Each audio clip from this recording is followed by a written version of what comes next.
steal it. That's what you said on the way here when I was laughing at you. You're like, dude, look at me. Dude, I don't look like I would steal, even though I'm a fucking complete scumbag junkie.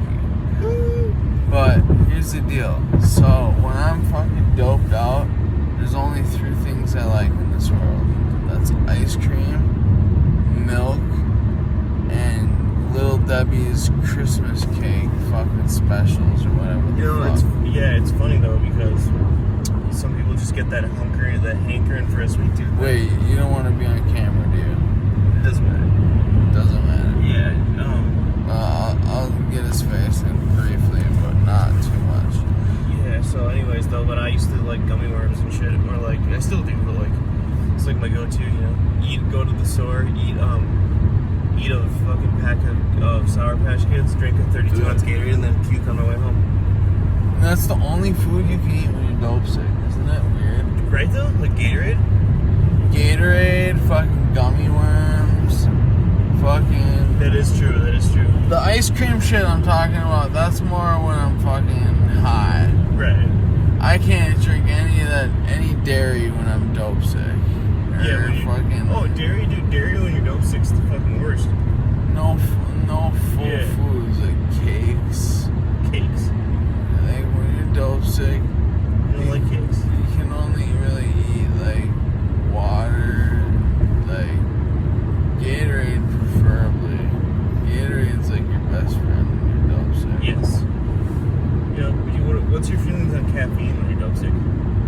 Nah, I'm not a big caffeine when I'm dope sick. I mean, sometimes. It depends on the level of dope sick, and it depends on where you're at, what stage you're at.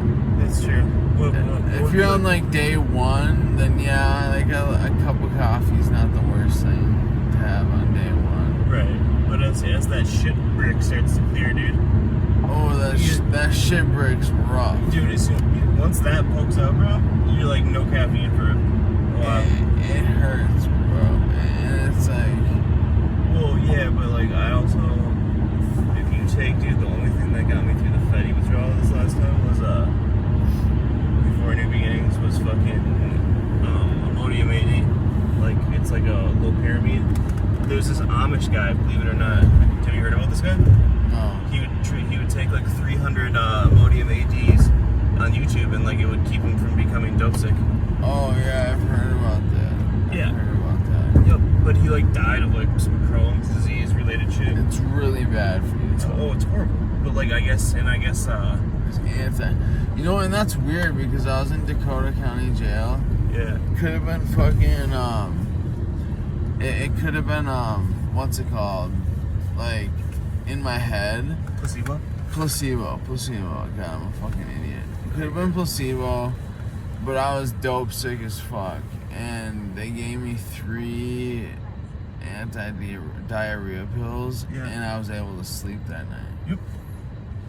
Dude, I wasn't like, it didn't really take my dope sick away, but I was able to sleep that night. Do you want to know why? In 4 days. Yep. It's because the low pyramid won't cross the blood-brain barrier, so like it's not gonna do anything to your like your fucking mental status, but it'll take away like it'll alleviate that GI shit, the gastrointestinal, all that bullshit in here.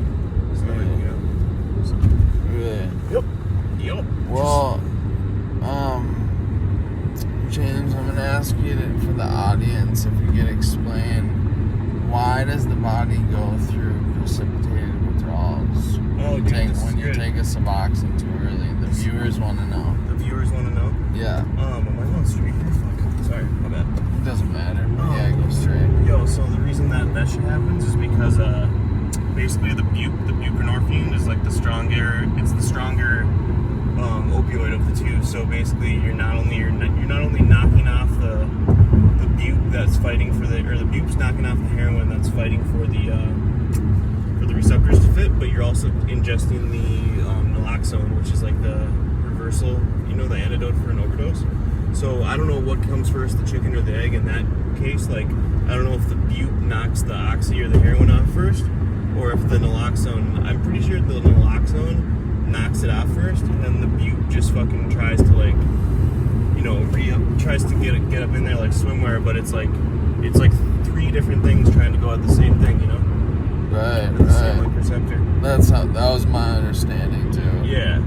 So I think there's like a more precise explanation, but that's about as far in as I can like understand without like researching it. But what I thought was crazy though, dude, is how your body, the reason you get dope sick is because like it's literally nothing more than your body just fighting to stay awake when you're like on dope all day, you know?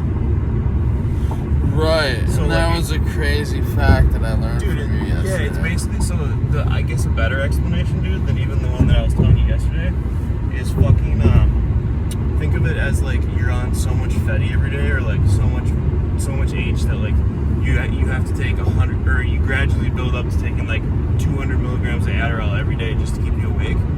You know what I'm saying? Yeah. And then basically you stop the Fetty or the H, and you're fucking still taking 200 milligrams worth of Adderall. You know, and then but now you don't have the H. Right. So it's just you feel like death. It's horrible, dude.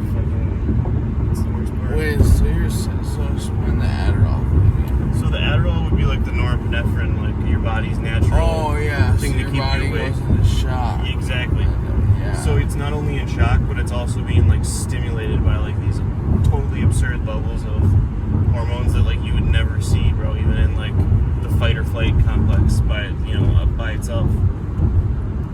Right. Or the fight or flight process or whatever. Yeah, dude, the body and opiates, man, that's like the reason why fucking, you know, the psychological aspect of it is the reason why you It's the worst. stay hooked. Because it's like, Well, and like, dude, here's the thing. I had 3 years off opiates at one point. Do you think all these girls do opiates over here? So Where? looks right. Oh, 100%. Here. You can't really see that well on this camera, but This is the product of opioids in the Twin Cities. this is the product of heroin addiction. Roll the window down. Dylan. See it? No, roll the window down. You know what I'm Hey, how's it going? saying? Hey, do you do it down? Huh? Down? Down what? Do you do it? Sorry. She does, dude. She definitely does. Yeah, she said she does down. Down. Basically, that's the code word in the Twin Cities. I don't know about other states, but that means to do heroin. I politely asked this, well, I don't want to say young homeless woman because she wasn't young, but I'd say a middle-aged homeless heroin addicted woman on the streets. She was in front of her child, so I asked if she did down. I didn't want to just say heroin right in front of the kid. Dude, was she with a kid? Yeah. No. There was a kid. You didn't see the I kid? didn't see it. I didn't see Yeah, it. there was a kid at the Holy fuck, dude. at the stoplight? Yeah, at the stoplight. They were Holy panhandling. Dude, I didn't see that there was a kid there, man. Yeah. Wow. That's sad. Yeah, brother. And that's how bad addiction can get for some people. When obviously they grew up in a fucked up childhood to put their kid through that. Because Yeah, that's crazy. I would never subject my child to having to freeze his ass off because I made poor decisions in life. Yeah, because I think what that kid does not. And that kid looked like that kid was a good sport about it. He was all happy and like. How old do you think he was? He was like 8 years old, 9 years old, something like that. Wow. Maybe 10. I don't know. But either way, like just to see the kid like smiling and laughing and shit, like, you know, like what a fucking good kid, What a dude. good sport for sure. You know what I mean? Like props to that kid. Yeah, that's actually crazy, dude. And he's at the age where he doesn't even he can't fully comprehend what a bad situation. Oh, he'll start to though. He's gonna start to once he's about 11, 12. That's when you have him. That's when you start to have a mind of your own. For Like sure. you do when you're 9, 10, but like you really start to have a mind of your own when you're like 11, 12. You think so? Oh, I do because you're starting to go like not everyone, but like you're kind of starting to go through puberty. Through that process. And yeah, you just, to me at least, when I was that age, I started to like think, you know, For sure. rebel a little bit, think to myself, whatever, you know, Right. it is what it is. Good guy, James. My guy. There's the park by the street. lukegtv. Like, subscribe, comment below, and guess what? Your dreams will be so. Goodbye.